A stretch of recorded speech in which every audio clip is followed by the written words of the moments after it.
Whenever I talk about value GPUs, I've been seeing a bunch of comments on my channel saying I should revisit Intel's Arc GPUs. And as you can see behind me, the experience is still not perfect. That being said, it is so much better than the last several times we've checked it out. And what you're seeing behind me right now is the only significant issue I noticed in my testing for this batch of games on the latest drivers. Now, what you're seeing here is that Alan Wake 2 gave a warning saying all sorts of weird stuff about, the GPU not having required features and whatever. And then you can't see the mouse pointer in the menus. And once I do actually get the game up and running, you'll notice that it's running at incredibly slow frame rates, but the GPU is reporting only 4% usage, so something's clearly wrong. I ended up identifying the issue as the game choosing to run on the integrated graphics on my Ryzen 7800X 3D CPU rather than on the Intel Arc GPU. And with some Google searching, it appears that this is not the only game where that can be an issue, and also some games just kind of refuse to run on Intel graphics. Now, it's a bit annoying, but the problem was easily solvable once I did identify what the issue is. What you'll see right here is me just opening up my device manager, which you can just search for in your Windows search thing and it should pop up. And I right click on my integrated graphics and I choose to disable the device. Once the integrated graphics are disabled, the game will realize which GPU it should run on because there's only one choice to make now. And we can see here that when I get the game up and running, it is now running at 99% usage on the GPU, and the frame rate is significantly better. So I'm happy to report that that was the only minor headache I ran into using Intel Arc. The testing was done in July of 2024. This video is coming out at the beginning of August, probably. Anyway, so that is significantly better than the previous times I've tested it, and Intel Arc A750 prices are pretty good. If I check PC Part Picker right now to just kind of get an idea of where it's at various major retailers and sort prices low to high, I can find models as low as $190, with a lot of other models a little bit over $200. So the Intel Arc A750 is providing a under $200 graphics card option with a decent amount of performance there. However, it does have some stiff competition from AMD, where the RX 6600 can be found as low as $180 if I was buying today. There's also models at $190 and $195, $200. So the point is, we're within $10 or so of the price of the A750. Now, not to leave Intel out of the race, we could take a look at what they have to offer in the under $200 price range, and you basically have the RTX 3050. Not only that, but a while after the 3050 came out, Nvidia launched a 6GB version, which not only has less VRAM, it's just a weaker graphics card. It really probably shouldn't share the same name as the RTX 3050 8GB original version.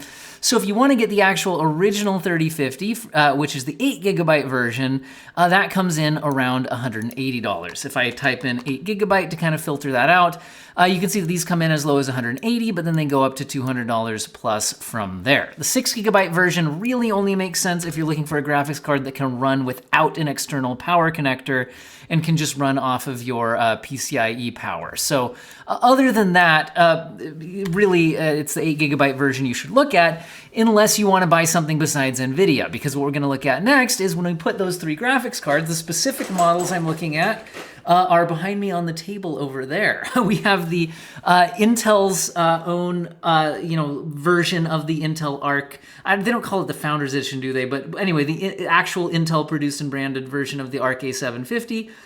We have an XFX Swift 210 RX 6600 and an EVGA Black RTX 3050 8GB. Man, I miss EVGA. Anyway, back into green screen mode. So those are the models that we're testing out here. And what are we testing? Well, we're going to be testing a variety of the latest games. I didn't choose the game selection specifically because of the Arc A750's performance or reputation in games. It's the same game suite I've been using for my mid-2024 updates on all my graphics cards, but I am testing out a wide variety of graphics settings. We'll look at upscaler differences with XeSS and FSR and DLSS. We'll even look at using AMD's FSR 3.1 frame generation on these graphics cards because it does support Nvidia cards and Intel cards as well. So we'll look at all sorts of stuff here in the latest games. And again, while we will look at high settings, we'll also look at lower settings and we'll look at the relative performance of the cards against each other. We'll start out with Ghost of Tsushima at 1080p very high settings, and I'm going to become a tiny little guy out of the way here unless I have something specific to point out. So let's go ahead and run the benchmarks. At 1080p very high settings, you'll notice that the RX 6600 and the A750 are at very similar performance, 60 FPS and 59 respectively, and they're both 40% or more ahead of Nvidia's offering with the RTX 3050. So while Nvidia does, have that kind of name brand advantage, look at the performance difference that's on offer here. Now, notice that here, we're still running at the 1080p very high settings, but I have DLSS quality, FSR quality, and XeSS ultra quality. And wait, let's pause for a second.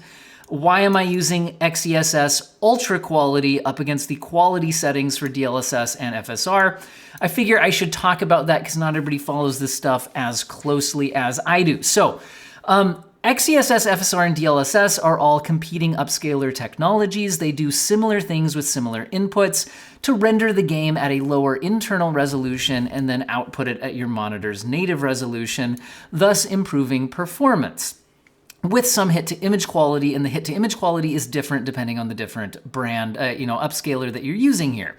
Now, XeSS recently in its 1.3 update changed the internal rendering resolution that it uses for each named preset.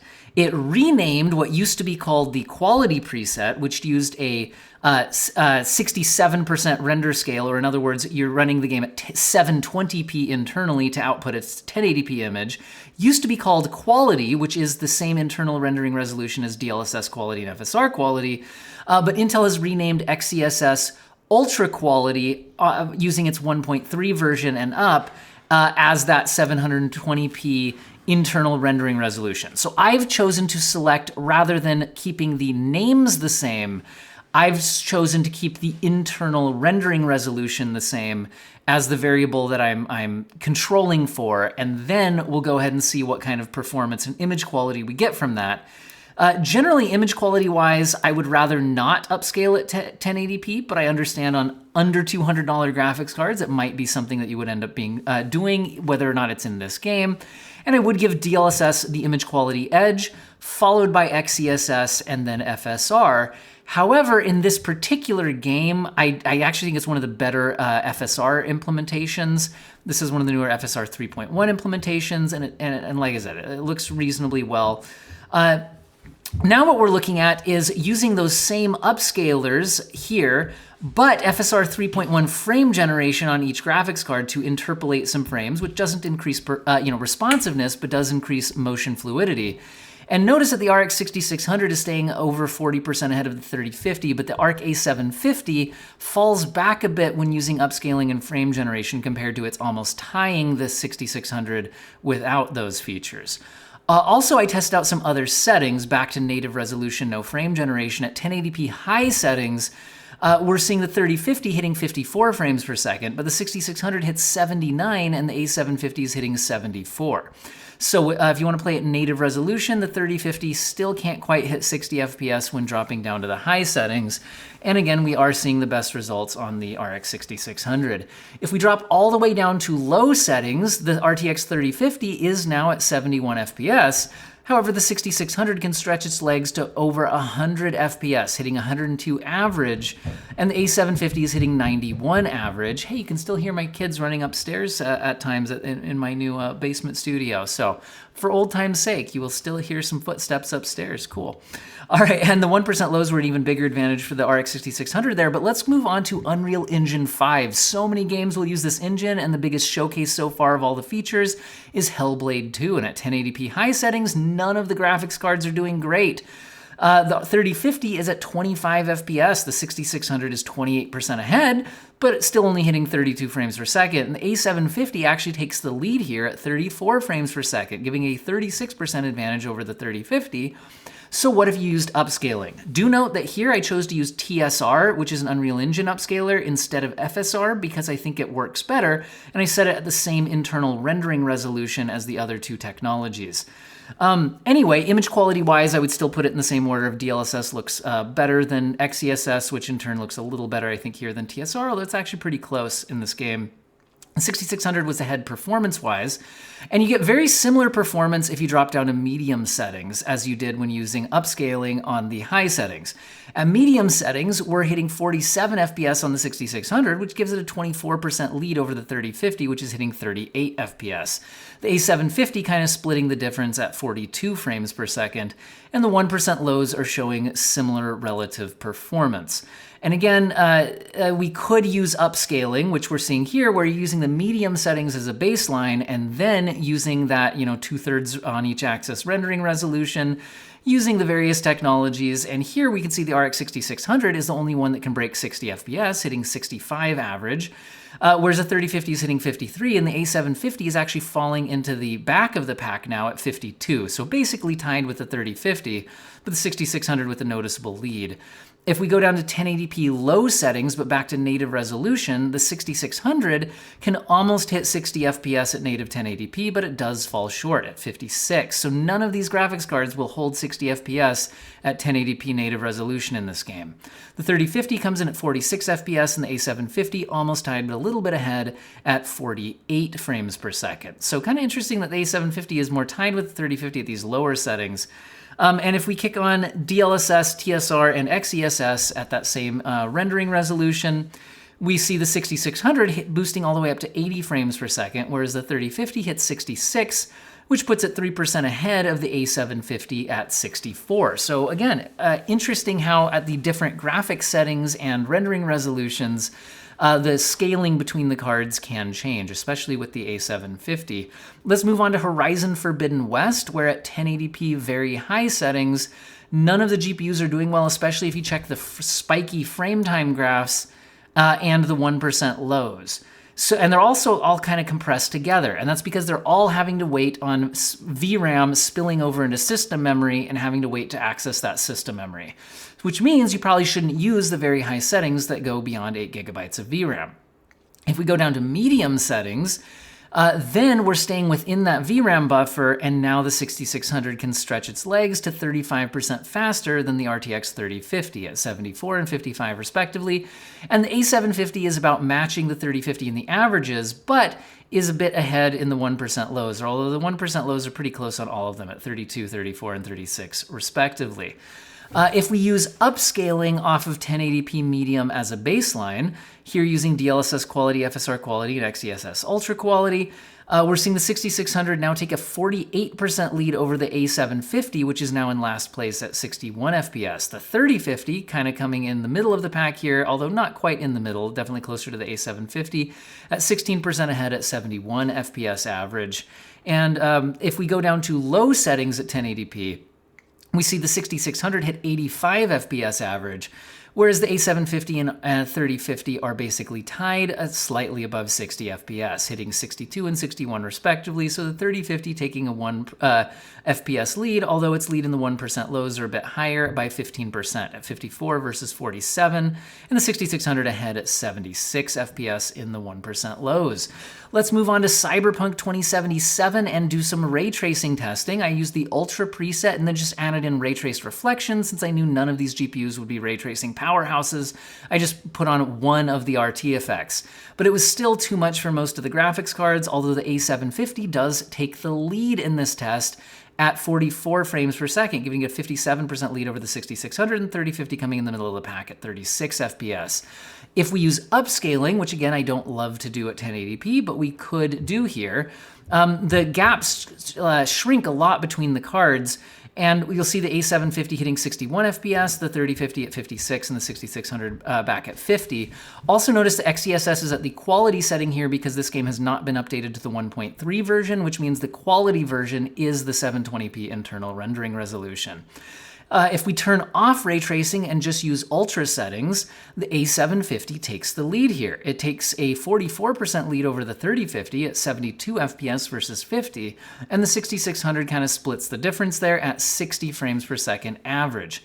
The 1% lows showing a similar relative performance gap, although the frame rates are 40, 49, and 56 respectively. Now, you could just go down to medium settings with no RT effects and no upscaling and get a pretty good experience on all of these graphics cards.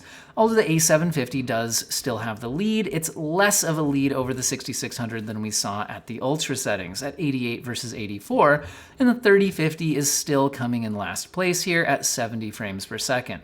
The 1% lows are 58, 71, and 73 for the 3050, 6600, and A750. Let's do some other ray tracing tests. Here we're looking at Avatar Frontiers of Pandora, and interestingly, I noticed the test kind of ran differently. Do you see the explosion on these two and you didn't see it here? Don't know why, but the test seems to run slightly differently using the built-in benchmark for my Arc GPU compared to my others, and I restart the game between every benchmark run, so I don't know why, but it was happening. The A750 is almost tied with the 6600 here, and they're both ahead of the 3050, but none of them were doing that well. So let's go down to medium settings, which still includes ray tracing. And here we're seeing, again, the 6600 come out in the lead despite this being a ray tracing enabled test. The 3050 hits 41 FPS, whereas the 6600 hits 50, giving it a 22% lead, and the A750 splits the difference at 46, although if you look at the 1% lows, the A750 is actually coming in a distant last place. And if you look at the frame time graph, even with upscaling enabled, you'll see the frame time graph is a lot spikier on the A750. So 1080p medium with upscaling, and here we're using XeSS quality because as far as I could tell, it was not the 1.3 version of XeSS, so this keeps them all at 720p internal rendering resolution. We see here the A750 is in last place, especially when you look at the 1% lows, the 3050 hitting 58 FPS and the 6600s hitting 69. Nice. If we go all the way down to low settings without any upscaling enabled, you'll see the 3050 coming in at 46 in last place, the A750 at 9% ahead at 50 FPS, but the 6600 hitting 56 frames per second, which also indicates that none of these GPUs will hold above 60 FPS average, even at low settings in this game without using any kind of rendering resolution on top of that, which is what we'll look at here. So if you use the low settings as a baseline and you include rendering resolution upscaling with DLSS, FSR, and XeSS at the quality settings, we see the A750 coming in last place, still not quite averaging 60 here, hitting 58 instead. The 3050 hitting 64 FPS average, and the 6600 hitting 77 FPS average. So the 6600 definitely taking the lead here, and the 1% lows are particularly bad for the A750. And speaking of bad 1% lows, if you use Resident Evil 4 Remake at 1080p max settings, which does include some ray tracing, it also includes really heavy texture setting, which goes over 8 gigabytes of VRAM, and that causes all of the graphics cards to have stuttery frame time graphs and bad 1% lows, although the 6600 seems to be particularly bad when it comes to the stuttering. However, I don't think those were good settings for any of these graphics cards, so if you just go down to the Prioritize Graphics preset, you now see the 6600 hitting 83 FPS and taking a massive lead over the rest of the GPUs, with the A750 only hitting 51, the 3050 hitting 67, so kind of splitting the difference between the A750 and the 6600, and the 1% lows showing a kind of similar split there. If we move on to Call of Duty Modern Warfare 3, I tested out at the 1080p basic settings because I think those would be chasing high frame rates for a competitive game. The A750 is good for 99 FPS average, but the 3050 hits 108, and the 6600 hits a massive 169 FPS, pulling way into the lead. So huge lead for the RX 6600 in this particular title. Let's go ahead and take a look at Starfield. At launch, Starfield didn't run at all on Intel GPUs, so it's certainly come a long way, and here it's basically matching the performance of the 3050, except for the 1% lows where it still falls behind. The RX 6600 doesn't take as large of a lead as it does in many other titles over the 3050, but it is still 14% ahead at 33 FPS versus 29. None of the GPUs were doing great at those settings though, so we'll try out medium settings. If we go down to 1080p medium, The 3050 is good for 44 FPS, which puts it slightly ahead of the 42 FPS on the A750. However, the 6600 hits 50 frames per second, so it's definitely, again, still in the lead, although not as dramatic of a lead as we do see in some other titles. The 1% lows are, again, similar between the 3050 and the A750, but the 6600 was ahead. So the low settings in this game, at least if you use the full preset, honestly look pretty bad. So if we stay at medium settings and use upscaling, the 3050 now hits 56 FPS and the 6600 hits 60, whereas the A750 is still hanging back at 47 frames per second. So it's looking like the A750 just can't really hit 60 frames per second in this game, and it has trouble chasing those higher frame rates. If we go all the way down to low settings, things honestly don't look good. But the A750 is hitting 49 FPS, the 3050 hits 53, and the 6600 hits 63. So it looks like the RX 6600 is the only GPU who can hold over 60 FPS at native resolution, no upscaling, in Starfield. Now, some areas of Starfield are easier to run than this New Atlantis area. But let's move on to Alan Wake 2. Now remember, I had to disable my integrated graphics to get the A750 working in this game, but once I did that, it actually outperformed the ray tracing test compared to the 3050 and the 6600. But honestly, even using upscaling here, none of these GPUs are performing at frame rates that you'd actually want to use, especially if you look at the 1% lows and the frame time graphs. It's a bit of a disaster. So how about we just turn off ray tracing? Now, when we turn off ray tracing but keep the 1080p high preset but go back up to native resolution, the 3050 is good for 29 FPS, the 6600 is 21% faster at 35, and the A750 is at 34, so almost matching the 6600 until you look at the 1% lows, where the A750 is coming in last place with only 8 FPS on the 1% lows, because there are definitely some frame time spikes. Now, if we go down all the way to low settings at 1080p, we see the 3050 hitting 37 FPS, the 6600 hitting 43, and the A750 kind of in between at 39 FPS, although it still has the worst 1% lows at 7 FPS in the 1% lows. Not that AMD is doing great in the 1% lows either with 17, and only the 3050 is approaching a somewhat usable 29 FPS in the 1% lows. And that was at low settings, so the only thing we could try from here is to go all the way down to upscaling at 1080p low, and now our frame rates are a lot better at 50 on the 3050, at 65 on the 6600, and the A750 coming in at 52, although the 1% lows are in the lead for the 3050. So Nvidia gives the smoothest frame time graph in this game, even though it has some lower averages. All right, we tested out a whole bunch of the latest games at a wide variety of graphics settings, and the A750, I think, put up a good fight, and it certainly seemed to often be ahead or at least matching the RTX 3050 from Nvidia. The problem being that if we take a look at these percentages and just kind of scroll through the video, you're almost always going to see the RX 6600 in the lead, except for a few exceptions, especially with heavy ray tracing, where honestly none of these GPUs were really feeling that comfortable, in my opinion. So it looks like if you're buying a GPU in the under $200 price class, both Intel and AMD offer significantly better performance per dollar than Nvidia does with the RTX 3050. That being said, if you compare the Arc A750 with the RX 6600, the A750 is just too inconsistent. There are places, for example, in Cyberpunk at 1080p Ultra, where the A750 definitely takes the lead out of all of them. But in general, it's just, like I said, pretty inconsistent. Oftentimes, it's way ahead of the 3050. Sometimes it's ahead of the 6600, but there's times where it's as slow as the 3050. And whereas the RX 6600 is generally just giving you a more consistent experience. And again, on AMD and Nvidia, I didn't ever have to run into issues like this where I had to go troubleshoot the problem. Again, troubleshooting the Arc issues was a lot worse all of the previous times I've tested it. So every time I test the Arc GPUs, the situation as far as just game support and just being able to turn on a game and have it work without issues has gotten significantly better. The driver software also seems to be in better shape, giving me less headaches. So in general, I think the Arc situation has gotten significantly better. The problem is I still don't think it's on a level with AMD, and AMD is offering similar or better performance with less headaches to deal with.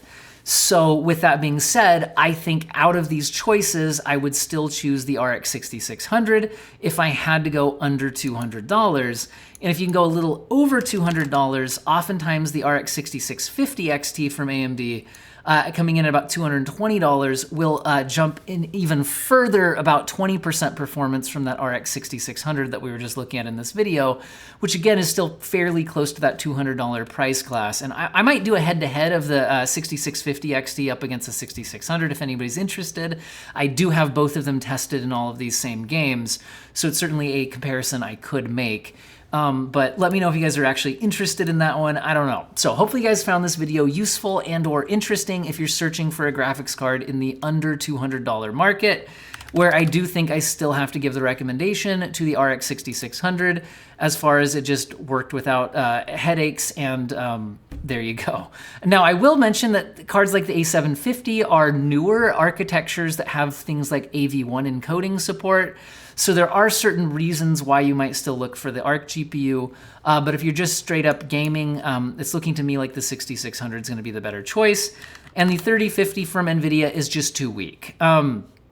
Because even though I do think like DLSS is better than FSR, especially at 1080p resolution, the 6600 is just less likely to need to upscale, and sometimes the 3050 with upscaling only matches the performance of the 6600 without upscaling. So it's just too big of a performance gap for me to recommend the 3050. So that's my current thoughts. If you're buying under $200 and you're buying a brand new graphics card, I still think it's the RX 6600. Let me know what you guys think in the comments section. I know you always have your opinions. And I hope all of you have an excellent day.